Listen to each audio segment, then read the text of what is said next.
Hola a todo el mundo, bienvenidas y bienvenidos al curso. Son ya las 9 en la hora estándar del este y vamos a comenzar esta tercera webconferencia. Estamos ya en la tercera semana, por tanto en la sesión 3 del curso. Y hoy vamos a hablar de la actual organización social de los cuidados en crisis.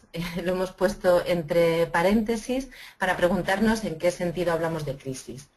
Antes de comenzar con lo que es el contenido del curso en concreto, quería retomar algunas cuestiones más prácticas. Bueno, hoy la sesión va a estar a mi propio cargo. Soy Amaya Pérez Orozco, ya me conocéis, no voy a volver a presentaros y a contaros todo mi currículum, creo que ya es suficiente. Y como os decía, casi quería empezar lo primero de todo por recordar el tema de las horas, porque hoy ha habido un par de personas que se han equivocado con la hora y que han venido una hora antes. Entonces, además de que en principio deberíais recibir un mensaje recordándoos que dentro de una hora va a comenzar la webconferencia, es decir, que esta plataforma online directamente envía de manera automática un mensaje recordándolo. Entonces, hasta cierto punto podéis esperar a que os llegue y entonces sabéis que es una hora siguiente, pero en todo caso, como esto de las horas a nivel mundial es realmente complicado, este es el enlace que os enviamos en los correos, en el cual podéis comparar cuál es la hora del lugar donde estéis y la hora estándar que estamos utilizando para toda la organización del curso. Entonces, ahí podéis ver el link. En todo caso, os lo puedo volver a enviar luego en un correo.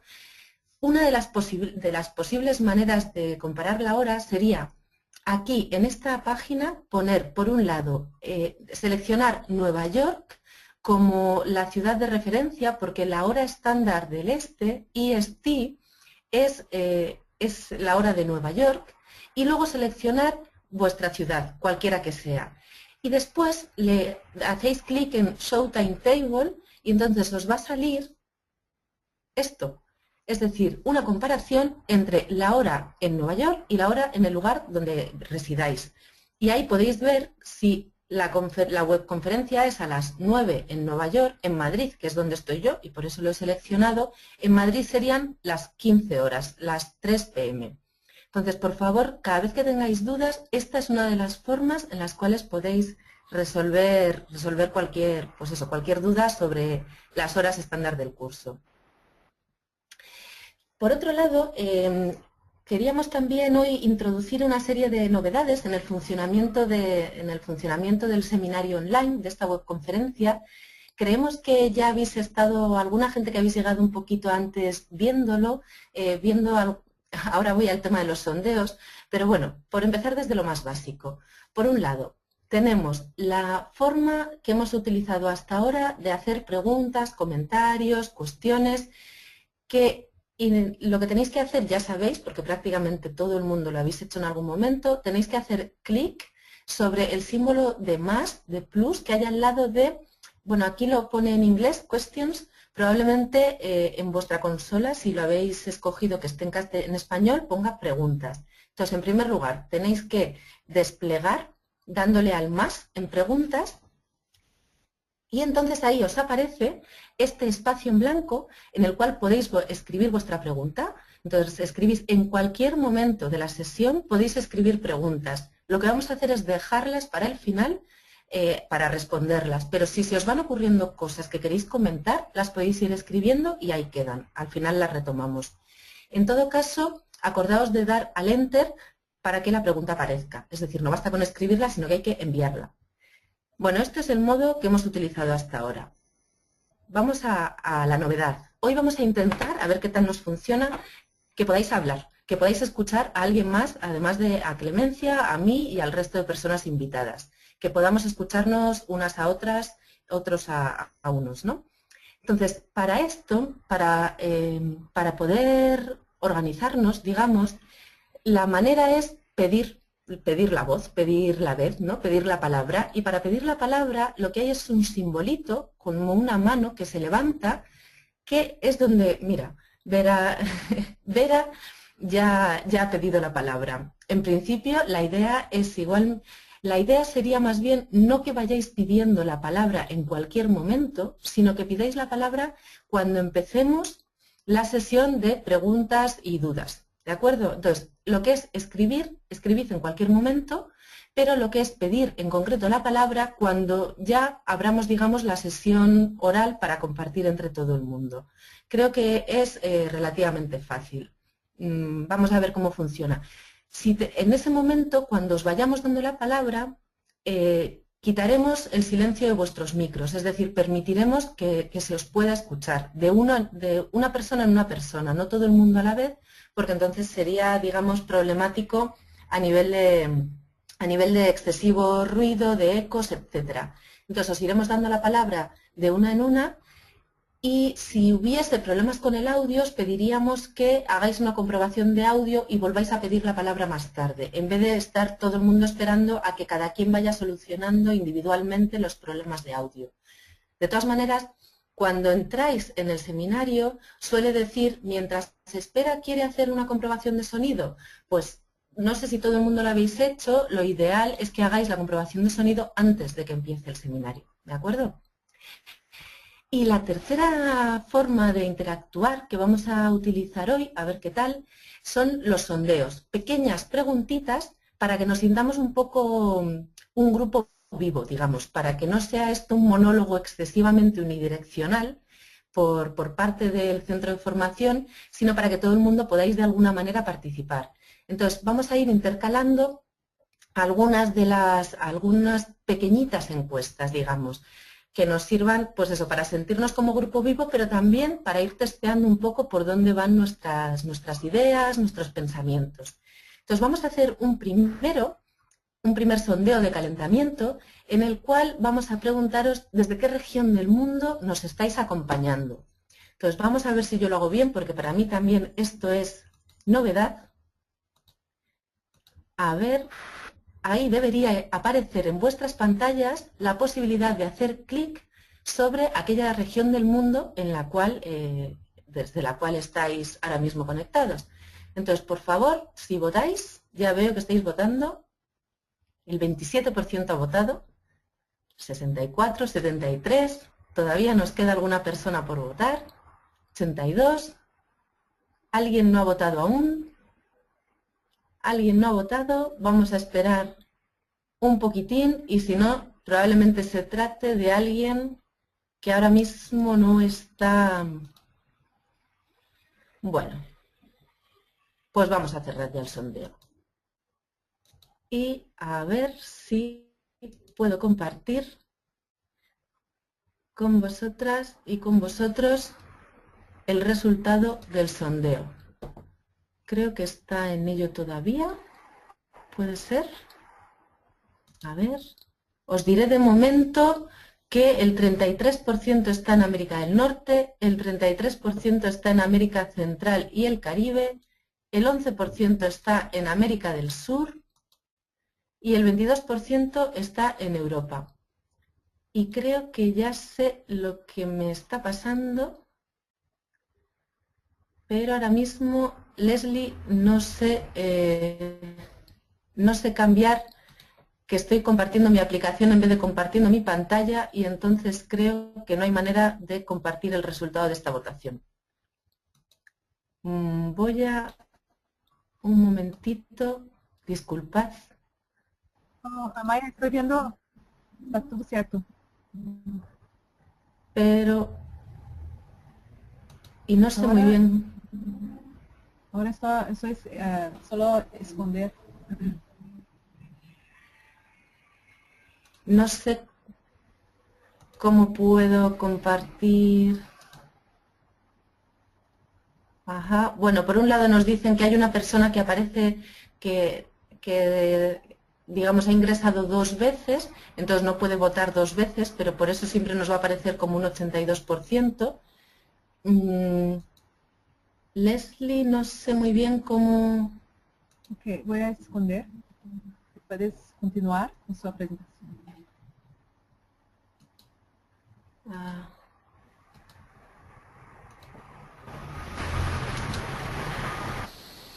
Hay...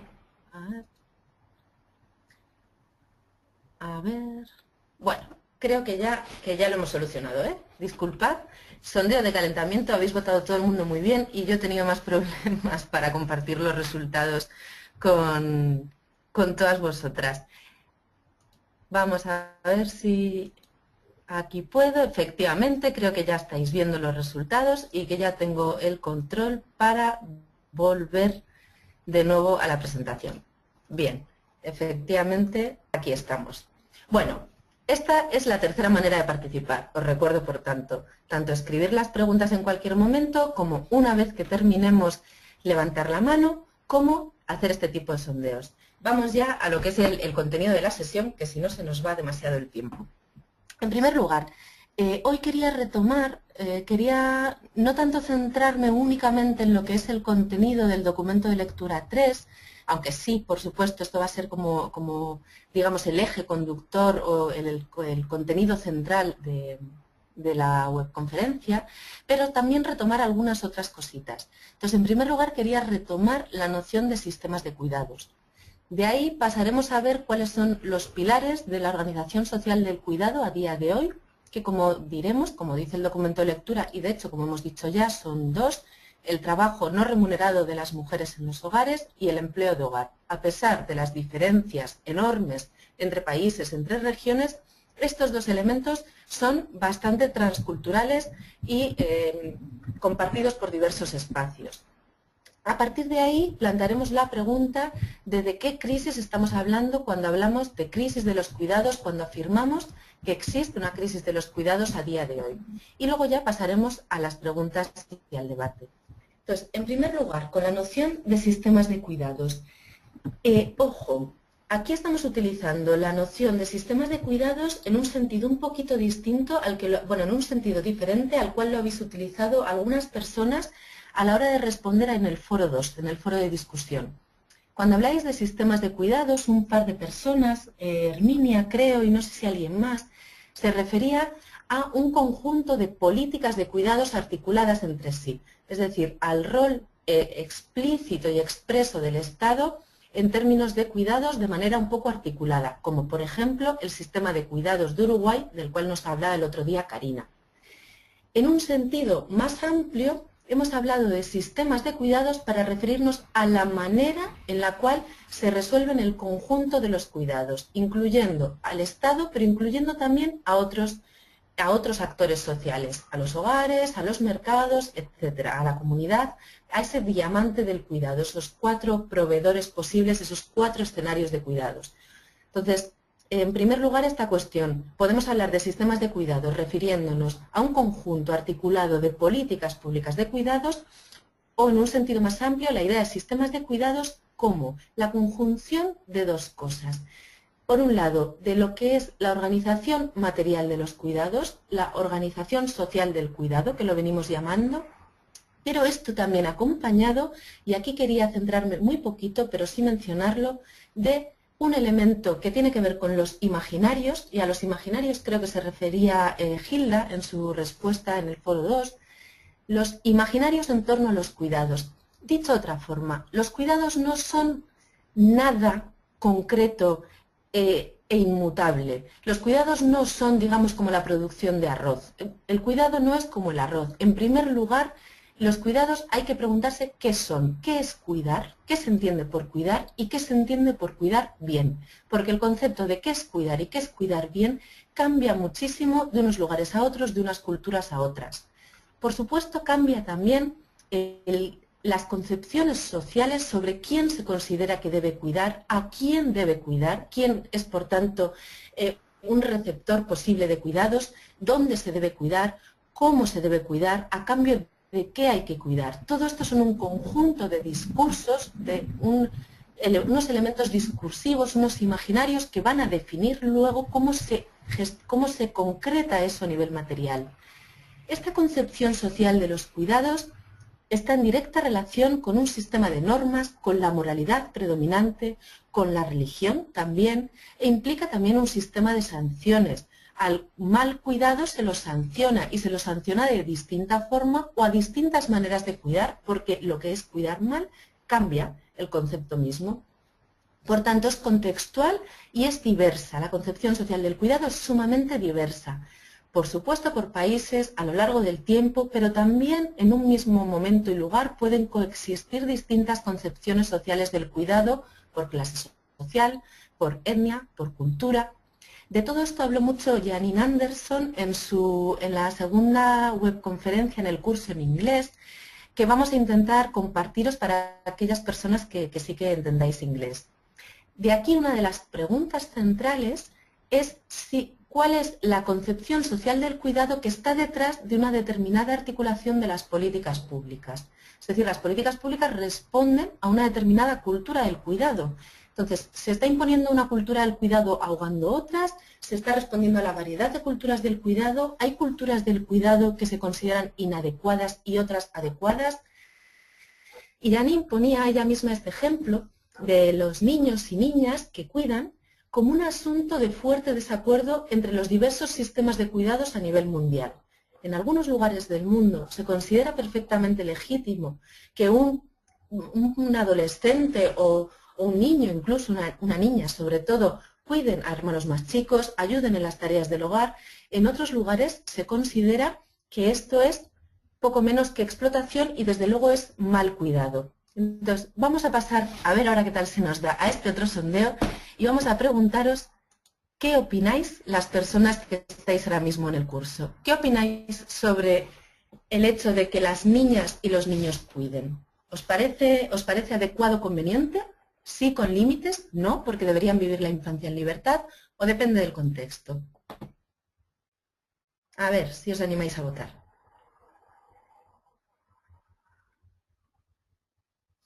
Ha votado solo la mitad de gente, un poquito más. Vamos a dejarlo un momentín. A ver, el 67%, 2/3 ya han votado, 3/4 ya ha votado todo el mundo. Vamos a ver, ¿cuáles son los resultados?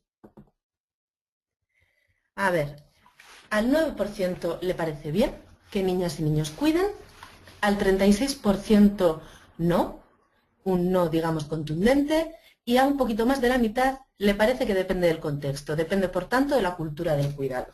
Bueno, no planteamos esta pregunta pretendiendo cerrarla ahora, sino simplemente para que veamos que hay distintos imaginarios con consecuencias políticas diferentes. Vamos a continuar, por tanto. Entonces, en primer lugar, estábamos hablando de la concepción social del cuidado como el primer elemento que define los sistemas de cuidados. Y el segundo sería la organización social del cuidado en sí misma, que es de la que nos habló Karina Batiani el otro día, que se refiere al balance o desequilibrio entre las necesidades de cuidados y la provisión de cuidados, en función de todo eso que se entienda que es cuidar, quién, cómo, dónde, a cambio de qué, etc. Yo aquí solamente quería insistir en alguna cosita que creo que no hemos mencionado hasta ahora.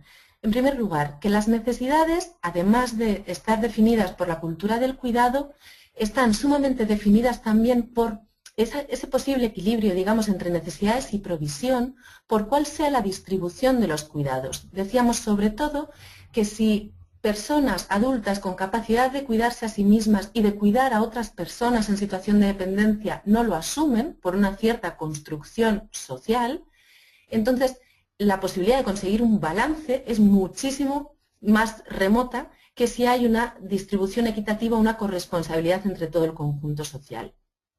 Esto tiene también mucha relación con cómo se estructuren los mercados laborales y cómo sean de exigentes hacia las personas empleadas. Si les exigen una dedicación absolutamente exclusiva y muy sacrificada, o si permiten cierto balance, cierta flexibilidad para, al mismo tiempo que se responde al mercado laboral, poder también responder a necesidades de cuidados. Y por tanto aquí tiene mucha importancia cómo sea la organización del propio mercado laboral. Y en general la organización de tiempos sociales. No recuerdo ahora quién hablaba de la importancia de las políticas de tiempos. No sé si fue, perdonadme, en este curso o en el de inglés. Las políticas de tiempos son políticas centrales a la hora de definir ese posible balance o desequilibrio en la organización social de los cuidados. Y luego, por último, el elemento de si hay necesidades urgentes o peculiaridades, como, por ejemplo, al final volveré a ello, la pandemia de VIH en el contexto africano o, por ejemplo, a veces situaciones de alta incidencia de discapacidad debida a conflictos armados o otros elementos, ¿no? Entonces, esto también es algo fundamental a lo que mirar. En todo caso, decía Karina el otro día que los sistemas de cuidados son, de manera casi transversal, son familistas, en el sentido de que los niveles de desfamilización, los niveles de involucramiento de otros agentes sociales son muy bajos y ponen el peso de la responsabilidad sobre los cuidados en los hogares. Retomo aquí este gráfico que también utilizó Karina. Por tanto, los pilares de la organización social de los cuidados son el trabajo no remunerado de las mujeres en los hogares y, quien puede, se lo puede permitir, la contratación de empleo de hogar. Es decir, también un trabajo de cuidados mal pagado, podríamos decir, en general, también realizado por mujeres y también dentro de los hogares, pero que no es lo mismo que el trabajo propiamente no remunerado en el marco de relaciones de intimidad, de relaciones de familia.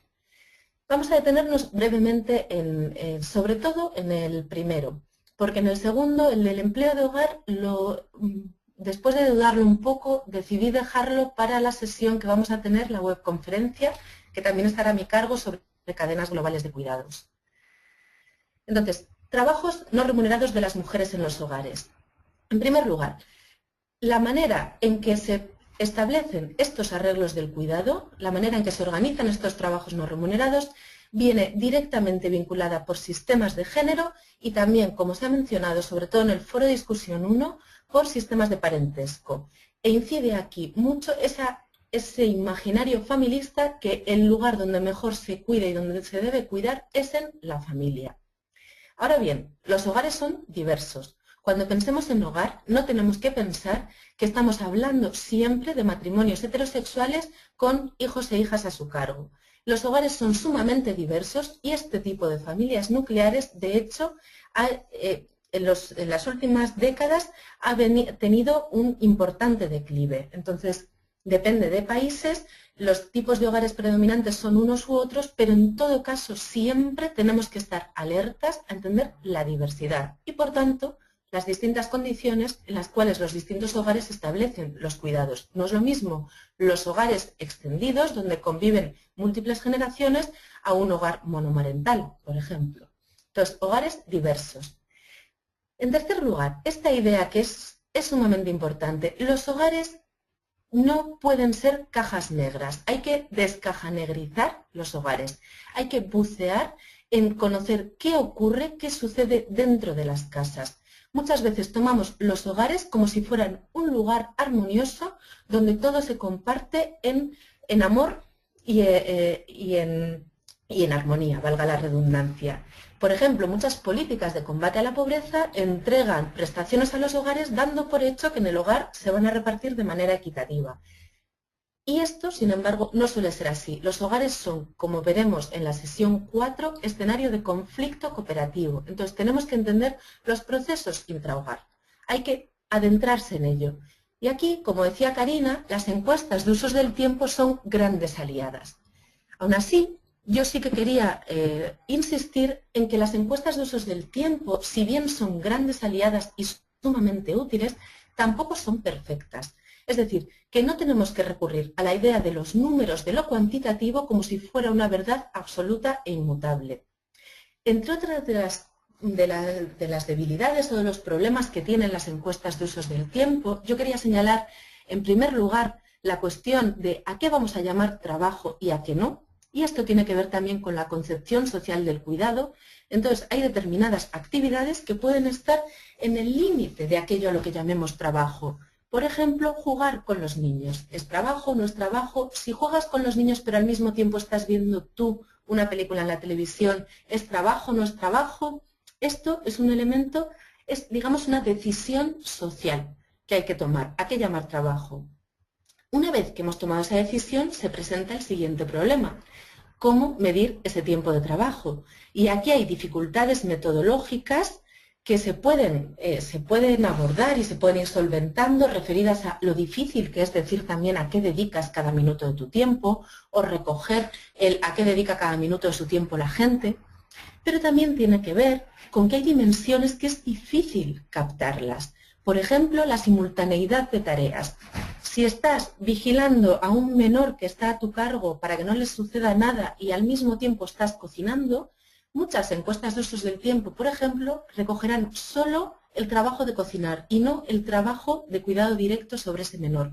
Y esto implica que haya diferencias muy grandes en el tiempo dedicado a cuidados directos de unas encuestas de uso del tiempo a otras. Bueno, esto es uno de los elementos que están por ahí explicando las diferencias. Es difícil también captar la intensidad, es decir, si ahora tienes menos tiempo para limpiar la casa y entonces la limpias mucho más rápido, ¿estás trabajando menos o simplemente estás trabajando de una manera más intensiva? Y por supuesto en la cuestión de la gestión mental es muy difícil ponerle horas y minutos. Entonces es difícil medir el tiempo y luego ya lo que es sumamente difícil es captar la vivencia subjetiva del tiempo, que hay tiempos que se hacen eternos, que hay tiempos que se hacen muy cortos, que hay tiempos que se viven con mucho estrés, que hay tiempos que se viven con alegría.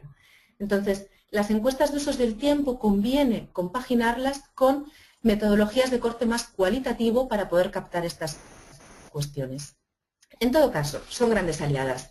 Retomando muy brevemente algunos de los principales hallazgos. En primer lugar, los hogares destinan una gran cantidad de tiempo al trabajo no remunerado, que es mayor aún que la dedicada al trabajo de mercado. Ahí queda, ¿eh? No es poco, es decir, esto. Los cuidados son una actividad predominantemente en manos de las mujeres y esto que lo afirmamos lo confirman todas las encuestas de usos del tiempo. Por tanto, esto es un elemento central a la hora de seguir argumentando que los cuidados son responsabilidad de las mujeres. Hay más mujeres que se dedican a ellos y dedican además más horas. Por ejemplo, Claudia, en su definición de la Organización Social de los Cuidados en México, hablaba de que el 92% de las mujeres que tienen un empleo, además, hacen trabajos no remunerados, frente únicamente al 54,5% de los hombres. Hay más mujeres que se dedican a los cuidados, en este caso de entre quienes están en el mercado laboral, y luego además el siguiente paso sería ver cuántas horas dedican, porque además se suelen dedicar más horas. En conjunto, la carga global de trabajo, sumando el pagado y el no pagado de las mujeres, es mayor que la de los hombres. Pero la mayor parte de la carga global de trabajo de las mujeres es trabajo no pagado, mientras que la de los hombres suele corresponder a trabajo remunerado. En todo caso, esto tampoco es uniforme e invariable, sino que depende de múltiples variables, entre ellas, por ejemplo, aquí aparece para el caso de Ecuador, depende de la etnia. Aquí podemos ver cómo en Ecuador la población indígena es la que tiene una carga global de trabajo claramente muy superior, tanto hombres como mujeres, pero mucho más en el caso de mujeres.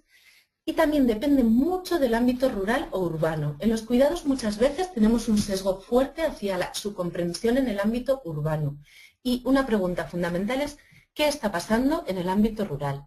Entonces vemos que en general en el ámbito rural las mujeres trabajan mucho más que en el ámbito urbano. Sin embargo, en este caso, los hombres en el ámbito rural trabajan menos.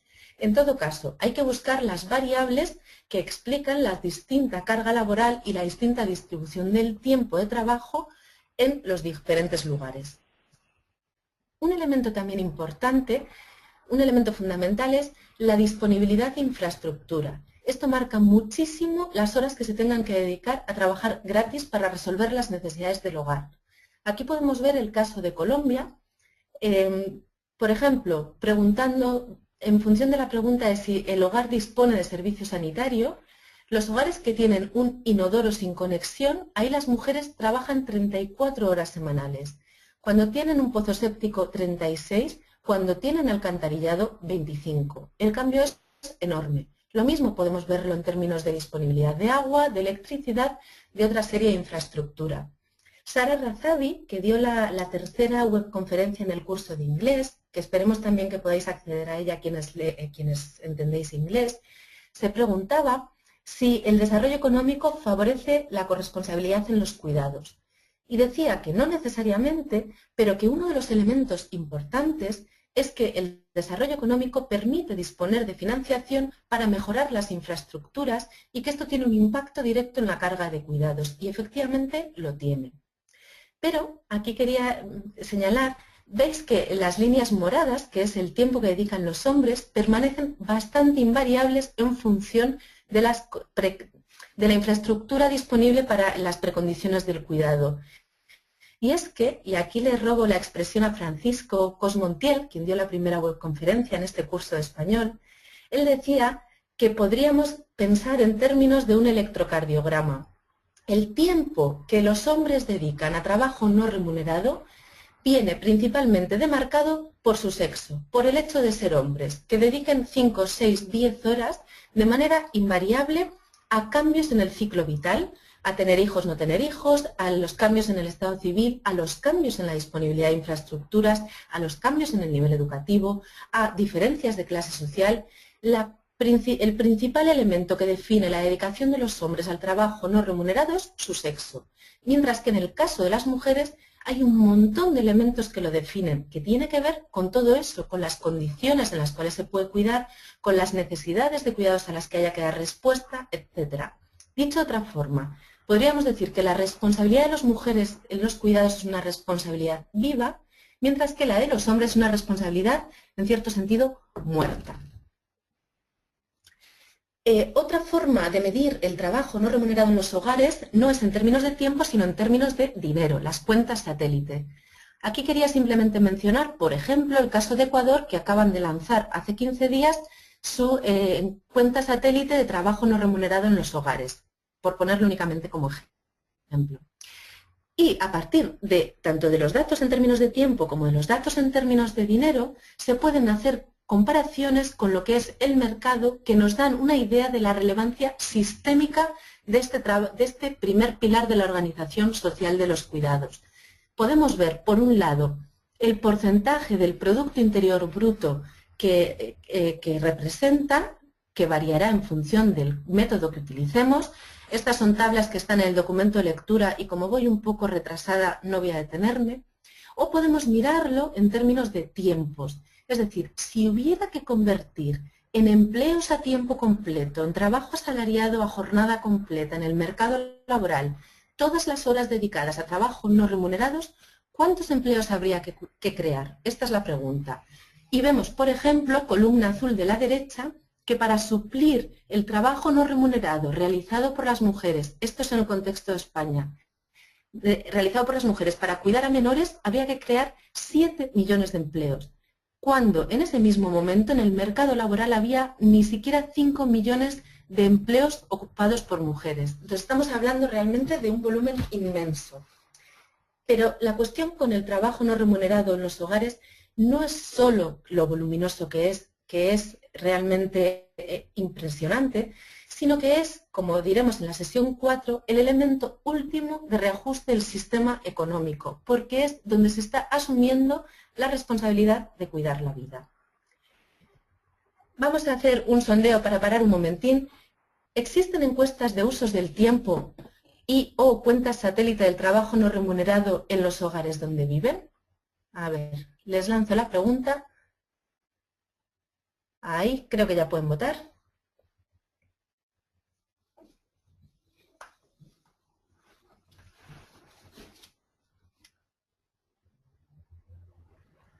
Han votado ya 2/3, han votado ya 3/4, ya ha votado todo el mundo. A ver. Voy a compartir los resultados. Ahí, efectivamente. En un cuarto de los países, luego quizá sobre todo en los foros de discusión podríamos decir en cuáles, existen ambos. En más de la mitad existen encuestas de usos del tiempo, pero no cuentas satélite. Debe ser en un caso donde sí que hay cuentas satélite y hay en algún caso donde no hay ninguno de estos datos, lo cual es realmente preocupante. Bueno, como podemos ver, las encuestas de usos del tiempo tienen cierta expansión. La pregunta luego es qué hacemos con ella y cómo las usamos. Y eso será lo que Valeria Esquivel aborde la próxima semana. Vamos a continuar con la sesión de hoy. Por tanto, hemos visto ya el primer pilar de los cuidados, que es el trabajo no remunerado. Vamos ahora al empleo de hogar. Y como decía, no me voy a detener aquí porque lo abordaremos en la sesión 6. El empleo de hogar tiene un volumen enorme. Se calcula que hay entre 52 y 100 millones de personas empleadas como trabajadoras domésticas en el mundo. Podéis ver a la derecha su distribución a nivel de regiones del mundo. Importante, empleo de hogar no va simplemente unido a países enriquecidos del norte global. Hay empleo de hogar urbi et orbi, en todos los lugares, en todas las regiones, porque está basado en la desigualdad que existe también interna, incluso en los países del sur global, en los países de la periferia, como queramos llamarlo. Además, tenemos que tener en mente que existen, se calcula, alrededor de 15 millones y medio de menores trabajando como empleados y empleadas de hogar. No suelen entrar en las estadísticas oficiales porque se considera trabajo infantil y no parte de, digamos, de los datos laborales regulares que hay que dar, pero tenemos que ser conscientes que es otra realidad fundamental que está ahí. Es una fuerza laboral feminizada, claramente, ahí podéis ver en el gráfico de la izquierda, las mujeres son el 83% y cruzada con otros ejes de desigualdad. Como decía una compañera de por acá, de una asociación de trabajadoras de hogar, el trabajo de hogar siempre ha sido una realidad de mujeres pobres, de mujeres marcadas por distintos ejes de desigualdad. Contra todo pronóstico, el empleo de hogar ha ido aumentando en los últimos años y ha ido aumentando fundamentalmente vinculado a factores relacionados con la crisis de los cuidados en la que ahora entraré. Entonces, de momento no me detengo. Y tiene cada vez mayor presencia de migrantes internacionales.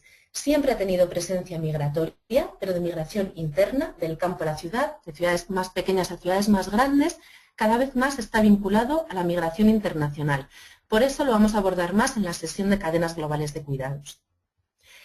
Vamos a pasar entonces ahora a preguntarnos por la crisis de los cuidados y antes de ello vamos a ir a otro sondeo más. ¿Creen que existe una crisis de cuidados en el país o en el contexto en el cual viven? Vamos a iniciar el sondeo.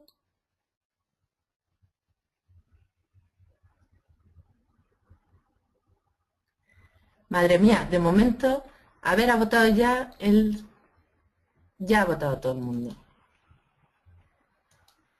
Compartiendo los resultados, el 80% dice que sí, hay un 10% que dice que no y un 10% que dice que no sabe. Probablemente esto tenga que ver también con a qué vamos a llamar crisis de los cuidados. Entonces, vamos a pasar ya a esta cuestión. Volviendo al PowerPoint, ¿de qué hablamos cuando hablamos de crisis de cuidados? A ver, el primer acercamiento lo podemos hacer repitiendo aquí, retomando las palabras que utilizó Karina Batiani en la pasada webconferencia. Ella hablaba de asincronías, de un momento histórico en el cual se está reorganizando de manera simultánea el trabajo salarial, el trabajo remunerado, y por otro lado el trabajo doméstico no remunerado, mientras que a la par se mantiene rígida la división sexual del trabajo en los hogares y la segmentación de género en el mercado laboral. Decía que estas asincronías afectan a la continuidad y al equilibrio de los tradicionales arreglos del cuidados en nuestras sociedades. Karina Batiani estaba refiriéndose sobre todo a contextos que es donde más, por decirlo de alguna manera, desde donde se ha lanzado la idea de crisis de los cuidados. Contextos que estaban basados en una división sexual, una división por género, división sexual del trabajo rígida y clásica, hombre en el mercado laboral, mujer ama de casa, mujer cuidadora en el hogar, donde este modelo era lo que estaba en la base del funcionamiento del mercado laboral, que exigía un nivel de disponibilidad a la gente trabajadora que era imposible cumplir si no tenías esa cobertura de una cuidadora no remunerada en el hogar.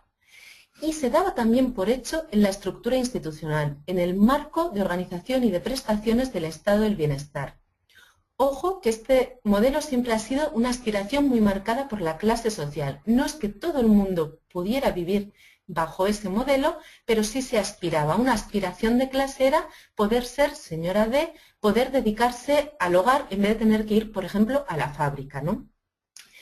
Partiendo de este modelo, hemos hablado de elementos que lo han hecho venirse abajo. Por un lado, se suele hablar de la inserción de las mujeres en el mercado laboral. Y efectivamente esto es un elemento muy relevante. Hay cambios en las expectativas de vida de las mujeres, no solo cambios cuantitativos, sino también cualitativos, el no querer que la vida se reduzca a los cuidados no remunerados en el hogar. Hay cambios en las necesidades de cuidados, sobre todo relacionados con el envejecimiento de la población, pero también hay otra serie de elementos que tienen que ver con el modelo de desarrollo imperante y que tienen que ver con la precarización del empleo, con el que cada vez se exija mayor flexibilidad y disponibilidad para el empleo y por tanto los arreglos del cuidado sean cada vez más complejos. Tiene que ver con el modelo de crecimiento de las ciudades.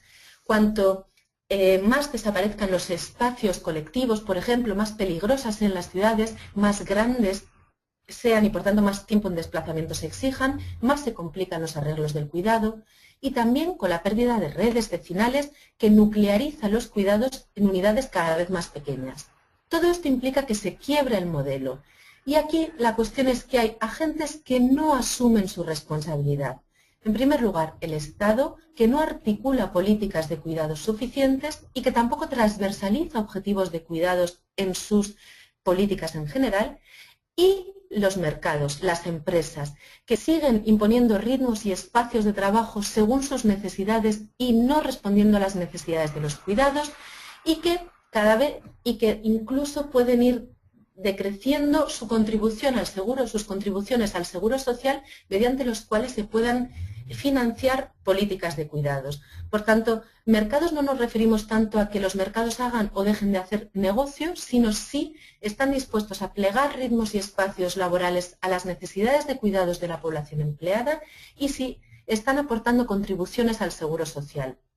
Aquí no ha habido cambios significativos, lo cual significa que los cuidados siguen siendo una responsabilidad de los hogares, una responsabilidad privatizada. Disculpad que no me había dado cuenta de que tenía tanta animación. Voy ya un poco rápido para acabar. En los hogares los hombres no se responsabilizan, volvemos a los datos que hemos dicho antes. ¿Quiénes se responsabilizan? Las mujeres. ¿Cómo? En primer lugar, desplegando estrategias individuales de conciliación. Estrategias que en el documento de lectura podéis ver cómo las clasificamos, pero que sí merece la pena insistir, son muy similares las estrategias que desarrollan distintas mujeres en distintos contextos, pero porque comparten problemas y comparten estrategias, pero tienen distintos recursos y por tanto los efectos tienen impactos muy distintos. Pongo únicamente dos ejemplos. En primer lugar, una estrategia que consiste en variar el trabajo de cuidados. En un hogar se puede variar el trabajo de cuidados, por ejemplo, dejando a los menores en actividades extraescolares cuando salen de la escuela, entonces reduciendo ese tiempo dedicado a cuidar a menores porque se los envía a actividades extraescolares. En otro hogar esto puede significar dejar de dedicar horas de trabajo de cuidados a los menores porque se los deja en casa encerrados bajo llave para poder ir a trabajar. Este ejemplo que digo es un ejemplo concreto de una de las personas que entrevistamos en uno de los proyectos. En los dos casos se deja de cuidar de manera directa a los menores, pero desde luego los efectos son radicalmente distintos. Otro ejemplo que tiene que ver con esas estrategias espaciales de acercar las responsabilidades de cuidados y el empleo. El caso de una persona profesional que se lleva el empleo a casa, teletrabajo, o el caso de una persona que vende, por ejemplo, periódicos, que vende la prensa en un semáforo, en un fuego, y que se tiene que llevar al menor con la cunita y dejarlo al lado del semáforo mientras vende los periódicos. Se está acercando en ambos casos los cuidados y el empleo, pero los efectos en términos de calidad de vida son radicalmente distintos. En todo caso, además de las estrategias individuales de conciliación, las mujeres eso no es suficiente y se redistribuyen cuidados entre sí.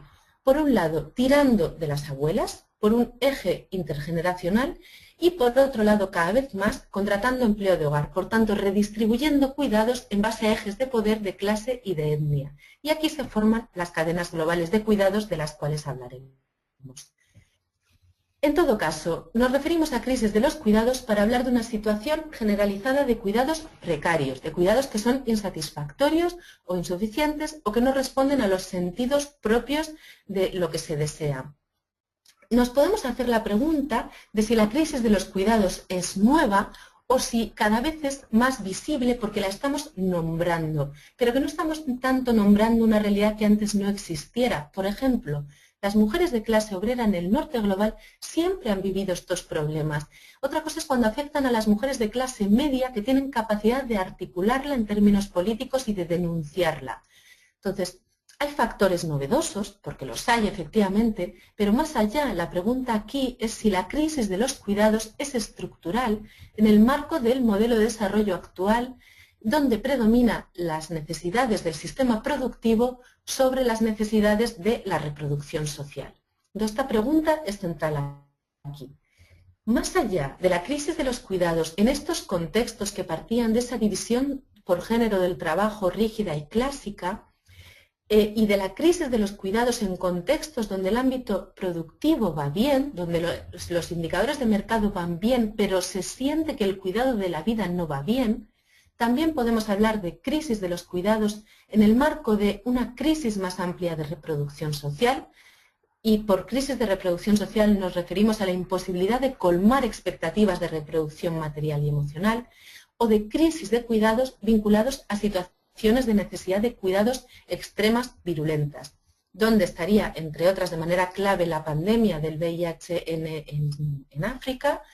Y yo quería terminar mencionando también la cuestión del ébola y de cómo el papel de las mujeres como las cuidadoras de primera línea tiene impactos fuertes sobre sus vidas. Esta es una noticia de mujeres, esta es una noticia de un periódico español que se pregunta por qué el ébola mata más a las mujeres, lo cual tiene una relación directa con el rol de cuidadoras de primera línea, como decía la anterior diapositiva, de las mujeres hacia las personas enfermas.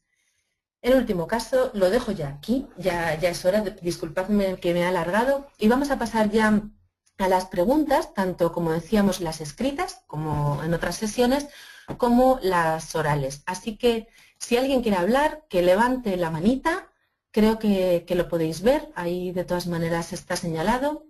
Vamos a ver si alguien ha pedido la palabra o si alguien ha realizado alguna pregunta. Yo lo dejo aquí, de momento. Y a ver, de momento no hay ninguna pregunta, ni escrita ni oral. En otras sesiones soy yo la que rompe el fuego cuando no hay más preguntas. Ahora mismo no me puedo preguntar a mí misma. Así que, a ver si alguien se anima.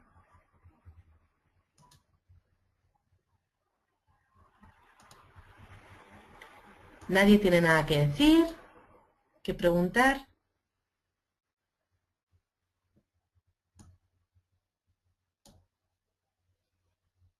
A ver, Chris quiere hacer una pregunta. Voy a ver si puedo darte la voz. Creo que sí. Chris, ¿puedes hablar?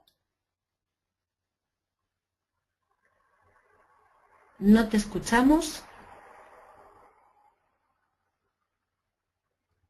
Yo creo que te he dado bien la palabra, pero no se te escucha, con lo cual vamos a tener que pedirte que la escribas. A ver si hay alguna otra persona que se anime a hablar, a preguntar.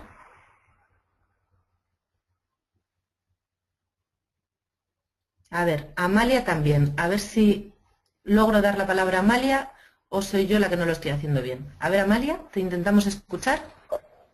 Hola, buenos días. ¿Me escuchan bien? Perfectamente.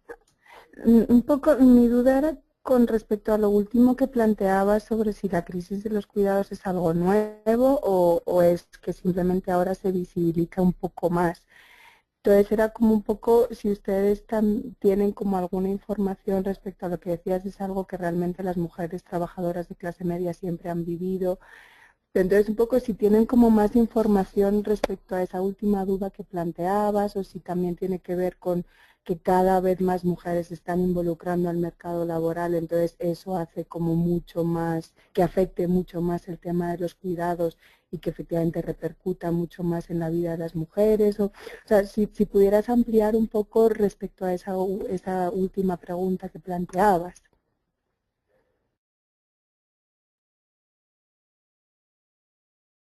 Muy bien, Amalia, muchas gracias, que además he ido, como iba ya tarde de tiempo, he ido muy rápida. A ver, en primer lugar, hay distintas crisis de los cuidados, como he intentado decir en la última diapositiva.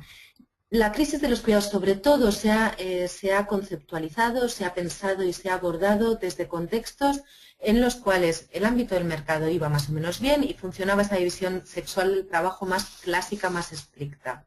Pero de ahí hemos ido pasando a entender la crisis de los cuidados en términos más amplios y a pensarla en contextos más amplios, en contextos donde se entremezcla con crisis de reproducción social, por ejemplo, con situaciones fuertes de pobreza, y en contextos donde se junta con situaciones extremas, por decirlo de alguna manera. Eso por un lado. Por tanto, hemos ido viendo que la crisis de cuidados tiene distinta virulencia y que se engarza de distinta manera con otras situaciones socioeconómicas o incluso con otras crisis socioeconómicas. En segundo lugar, también hemos ido viendo que hay elementos novedosos, como por ejemplo la inserción de mujeres en el mercado laboral, como el envejecimiento de la población, como los cambios en los modelos de ciudad que decía, etcétera, pero que hay una parte que ya estaba presente antes, que las dificultades de estar presentes al mismo tiempo en el ámbito del trabajo remunerado y del mercado laboral y respondiendo a la vez a las responsabilidades de cuidados no remuneradas, que la dificultad de responder a los dos ámbitos siempre ha existido y que quienes han tenido que estar simultáneamente en ambas esferas, en el ámbito del mercado del trabajo remunerado y en el ámbito de los cuidados no remunerados, siempre han vivido estas situaciones de cuidados precarios y de dificultades.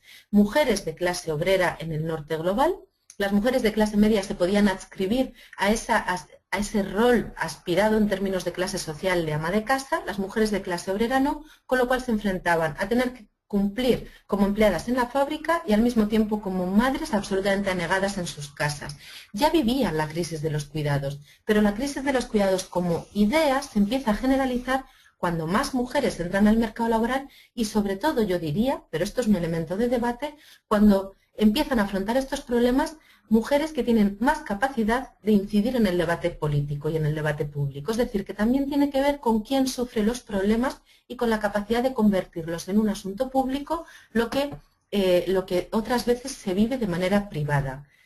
No sé si con esto respondo. En todo caso, podríamos quizás seguir debatiéndolo en los foros de discusión. A ver, veo que hay más preguntas por aquí. No hay más palabras pedidas. No tenéis ganas de hablar de viva voz. A ver, tenemos una pregunta de Rigoberto Rosales o de Pilar Domínguez. Dice, hola a todas, muchas gracias por la síntesis de los contenidos. Quería preguntarte sobre la relación entre la concepción social del cuidado y la organización social del cuidado, puesto que ambas se retroalimentan y se hacen posible. Pero mi cuestión es, ¿los cambios de las organizaciones sociales del cuidado cambiarán las concepciones sociales del cuidado? Yo diría aquí que claramente sí, pero no de una manera ni automática ni unidireccional. Es decir, si estableces, por poner un ejemplo, si estableces permisos de paternidad, una de las reivindicaciones clásicas que hay, que los permisos de paternidad tengan la misma duración que los de maternidad y que sean además intransferibles, que los hombres no se los puedan transferir a las mujeres. Esto puede implicar cambios en la concepción de los hombres como cuidadores de primera línea, es decir, puede implicar que haya una transformación en los imaginarios de cuál es el papel de los hombres con respecto a la paternidad. Pero esto no es automático y al mismo tiempo, si hay un cambio en las concepciones sociales del cuidado, se pueden luego traducir en cambios en la organización social del cuidado. Si hay una mayor corresponsabilidad de los hombres en el hogar, por seguir con el mismo ejemplo, es probable que se exijan más políticas públicas y en todo caso va a haber un cambio en la distribución de los tiempos de trabajo intrahogar, es decir, en esa dimensión de la organización del cuidado dentro de los hogares.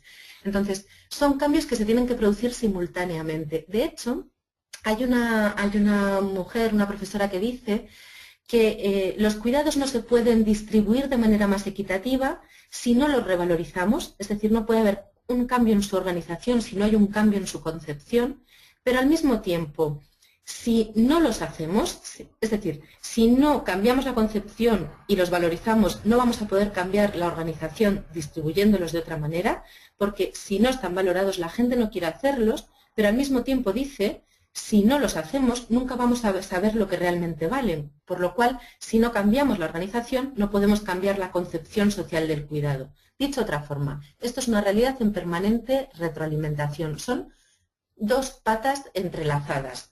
De hecho, también podríamos decir que es difícil decir dónde empieza la concepción y dónde la organización, pero sí que es importante tener en cuenta que no es solo una cuestión de estructuras materiales, sino también de estructuras mentales y discursivas. Veo que no hay más palabras pedidas, yo me estoy aburriendo un poco de escucharme a mí misma, no sé si de verdad no queréis hablar de viva voz el resto. Vamos con la segunda pregunta escrita, que es de Gilda Ceballos Angulo. Dice, ¿puede decirse que la crisis de los cuidados tiene distintos niveles o gradaciones de acuerdo a cómo se presentan las situaciones que lo provocan? Pues la verdad, yo no lo había pensado en esos términos, pero la respuesta así, digamos, que me sale de primeras es que efectivamente la crisis de los cuidados, vinculada a esa idea de que los cuidados están en crisis en el sentido de que hay una realidad de cuidados precarios muy extendida, y decíamos que la precariedad en los cuidados, y esto fue uno de los elementos de debate en el foro de discusión 1, creo recordar, la precariedad en los cuidados tiene niveles de gravedad, por decirlo de alguna manera, sumamente distintos. No es lo mismo tener que dejar a los niños en actividades extraescolares que tener que llevar al niño a la calle mientras vende pañuelos en la calle. Entonces, efectivamente, hay niveles de gravedad muy distintos en función de muchos elementos. Yo diría no solo de cuáles son los desencadenantes, sino de cuáles son también los recursos para hacerlos frente y cuál es el contexto socioeconómico en un término más amplio. Pero probablemente podría ser una de las maneras de clasificar las crisis de los cuidados en función de su gravedad. Por ejemplo, animo a que alguien piense si quiere tener esto como su tema de trabajo de fin de curso. Luego voy un pelín a ello. Sigue sin haber... Sí, hay una manita levantada. Uy, no, se perdió. Vera, te vi que estabas con la mano levantada y luego... Sí, Vera está. Bueno, pues vamos a intercalar un poquito preguntas orales, ¿de acuerdo? Para que escuchéis también más voces, además de la mía. Vera, te doy la palabra. Puedes intentar hablar ya. No, no se te escucha. No se te escucha, Vera. Intenta, si quieres, probar la prueba de audio. Arriba, en ayuda, hay una opción que es comprobación de sonido. Si quieres probarlo y luego volver a pedir, ¿de acuerdo? De momento vamos a ir con la siguiente.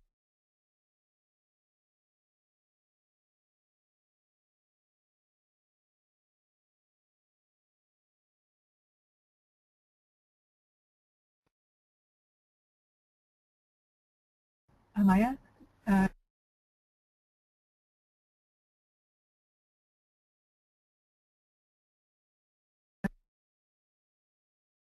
Amaya, creo que usted está en mudo.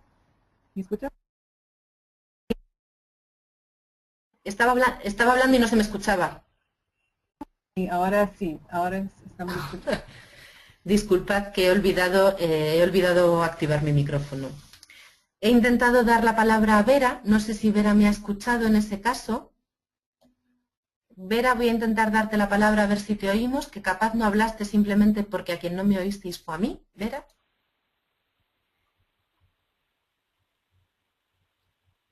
No, Vera, no te escuchamos. Bueno, como he dicho, y no sé si se ha escuchado, podéis, en ayuda, hay una opción que es comprobación de sonido. Puedes intentar ver si ahí solucionas problemas y entonces volvemos a darte la palabra. Voy entonces con la tercera pregunta. Disculpad este despiste.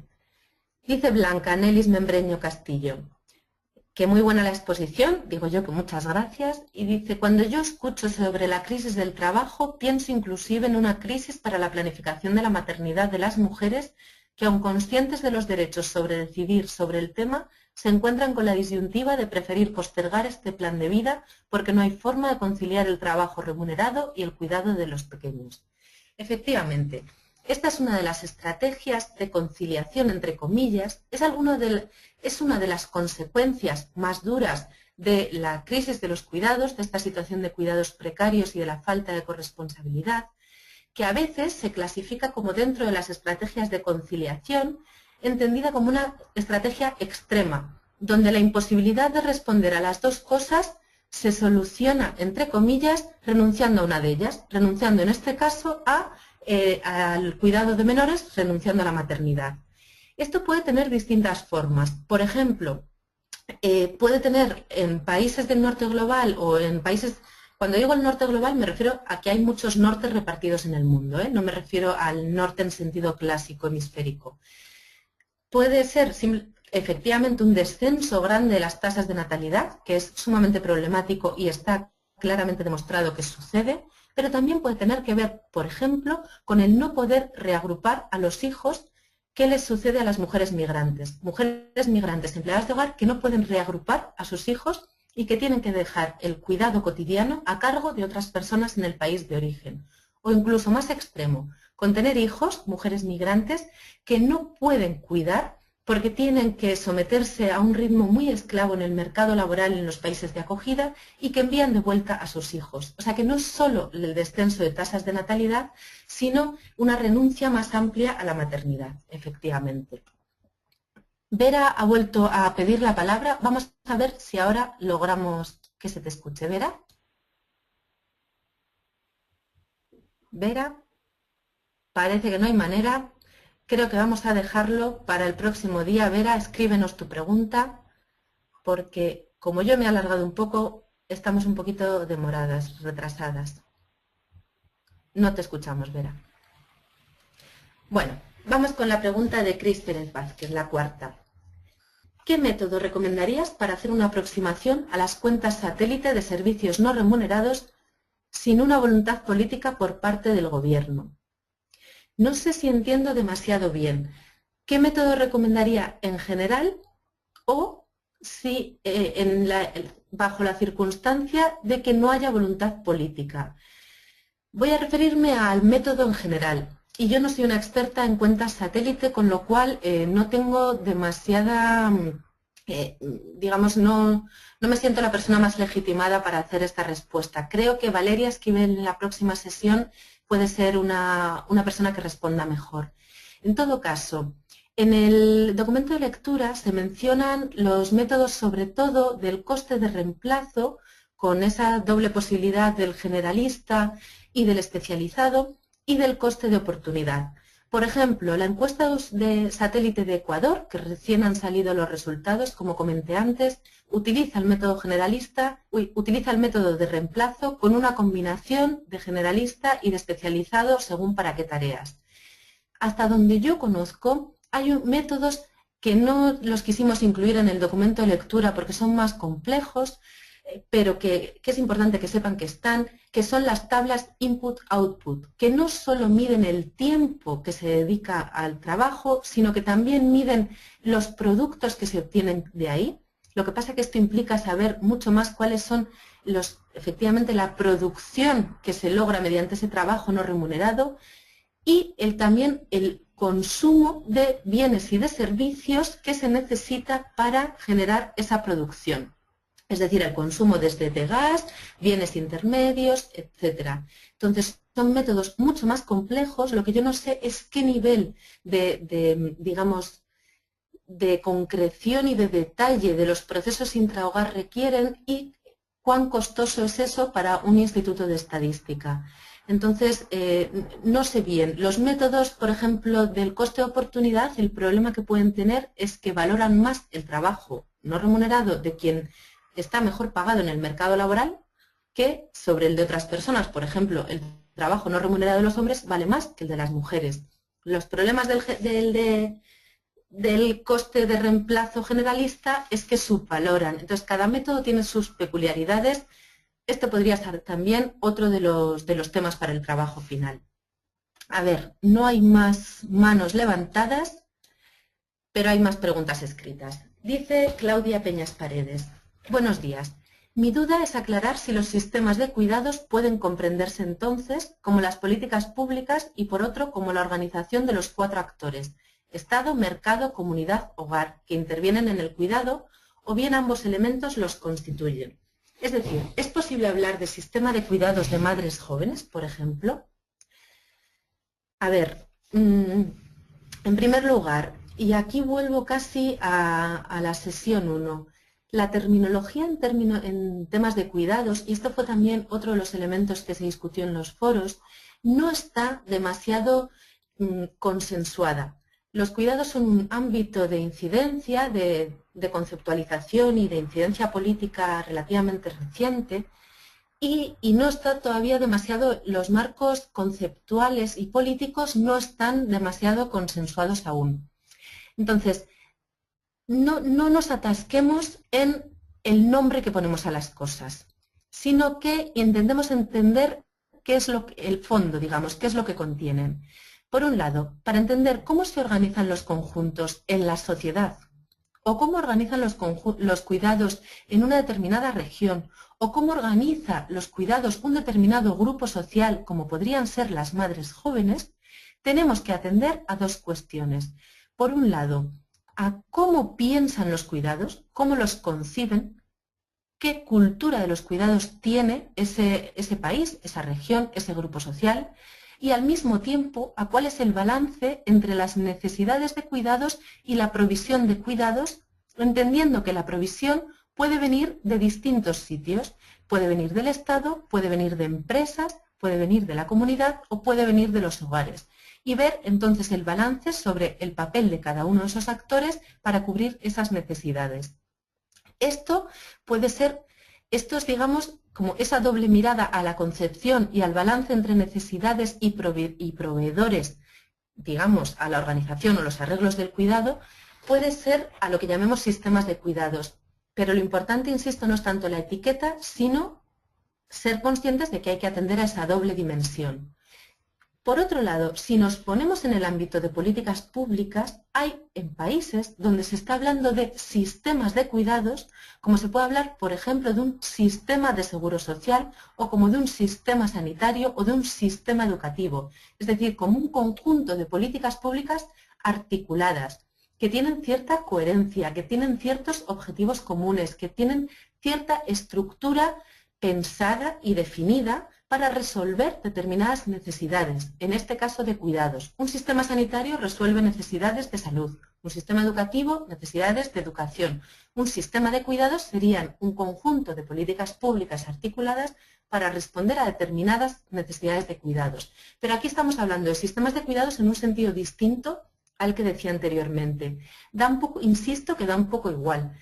¿A qué llamemos sistemas de cuidados? Tenemos que saber lo que tenemos es que ser conscientes de a qué nos estamos refiriendo en cada uno de los casos.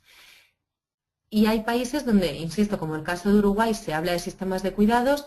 En el caso, por ejemplo, de España, se habla de un sistema nacional de atención de dependencia para resolver las necesidades de cuidados de personas en situación de dependencia.